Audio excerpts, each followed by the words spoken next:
तमिलनाडु से दिल्ली तक सियासी हलचल तेज है। अभिनेता से नेता बने मुख्यमंत्री विजय थैलापति को अब प्रधानमंत्री पद के संभावित चेहरे के तौर पर प्रोजेक्ट किया जा रहा है। सवाल है कि क्या 2029 में दिल्ली की कुर्सी पर विजय की नजर है।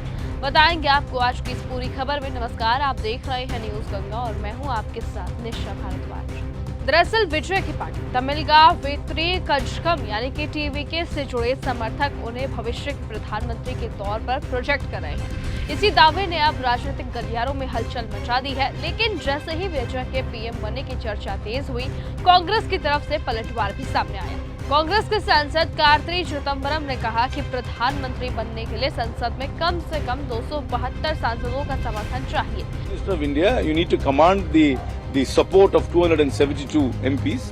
Any formation or any political party which commands the support of 272 MPs and the leader of that formation will be Prime Minister. यानी कि उन्होंने सीधे तौर पर इस दावे की राजनीतिक जमीन पर सवाल खड़े कर दिए।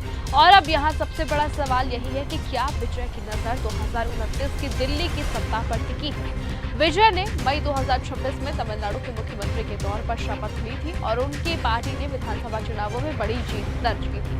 और इसके बाद से ही उनकी राष्ट्रीय राजनीति में भूमिका को लेकर चर्चाएं बढ़ गई। हालांकि अभी तक विजय ने खुद प्रधानमंत्री पद की दावेदारी की कोई आधिकारिक घोषणा नहीं की है। लेकिन फिलहाल ये चर्चा उनकी पार्टी और समर्थकों की महत्वाकांक्षाओं के तौर पर सामने आई है। इसी बीच राजनीति में सवाल अब ये उठता है कि अगर 2029 में विपक्षी खेमे की तरफ से प्रधानमंत्री पद का चेहरा तय करने की नौबत आती है, तो फिर क्या राहुल गांधी के साथ विजय थैलापति का नाम भी सामने आएगा। कांग्रेस की प्रतिक्रिया से इतना जरूर साफ है कि विजय की बढ़ती राजनीतिक महत्वाकांक्षा का अब राष्ट्रीय स्तर पर नजरअंदाज नहीं किया जाना चाहिए। सवाल है कि क्या तमिलनाडु के बाद विजय अब दिल्ली की राजनीति में एंट्री की तैयारी कर रहे हैं। क्या 2029 में प्रधानमंत्री पद की रेस में एक नया चेहरा दिखाई देगा। लेकिन विजय थैलापति का नाम अब तमिलनाडु से निकलकर राष्ट्रीय राजनीति की चर्चाओं का केंद्र जरूर बन गया है। अब देखने वाली बात होगी कि आखिरकार क्या जनता 2029 के चुनावों में विजय थैलापति को अपनाएगी। आपको क्या लगता है कि क्या विजय को अपना नाम प्रधानमंत्री की रेस में आगे करना चाहिए या नहीं? अपनी राय कमेंट सेक्शन में जरूर दीजिएगा। आज की इस खबर में सिर्फ इतना ही। देखते रहिए और बने रहिए न्यूज गंगा के साथ। नमस्कार।